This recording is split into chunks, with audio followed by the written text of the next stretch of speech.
Jomar may inamin at maiyak-iyak na pag-amin. So ano nga ba ito? So bago natin ipagpatuloy ang ating pag-support today's video, kung bago ka pa lang sa aking channel, please subscribe po, like, and pakit na rin po natin guys ang notification bell upang ma-update po tayo tuwing ako pinag-upload patungkol sa Team Kalingap. And please support po natin ang buong Team Kalingap, lalong-lalo na po kila Kalingap Rab at Kuya Bal. So ano nga ba itong inamin ni Jomar, no? So during interview po nga sa kanya ay inamin po niya kung ano yung pagiging ang isang tipo niyang isang babae, no? So sabi nga niya dito, kahit laging mag-aaway at pagsubok na dumadaan ay hindi pa rin daw bumibitaw ang kanilang pagmamahalan o hindi iniiwan.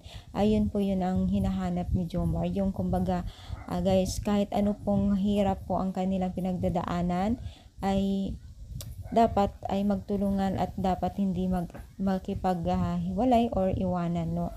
So means lamang po guys ay hindi po siya nagbabase sa panlabas na itsura, no? Hindi po siya nagbabase po sa physical na anyo, kundi sa kabutihan loob kung paano niya i-handle yung kanilang relasyon, kung sino man yung babaeng gusto niyang pakasalan or maging asawa someday. Syempre, marami nagsasabi na wala naman daw iba dyan kundi si Carla, kasi na yung quality daw niyang gusto niya sa isang babae ay yun na mismo na daw po yung deserve po bilang isang mag-boyfriend and girlfriend daw itong dalawang ito. So marami pong natuwa sa kanila sa sinabi ni Jomar dahil hindi po siya nagbabase sa panlabas na anyo, kundi nagbabase siya kung ano ang maganda o magandang kalooban ng isang babae.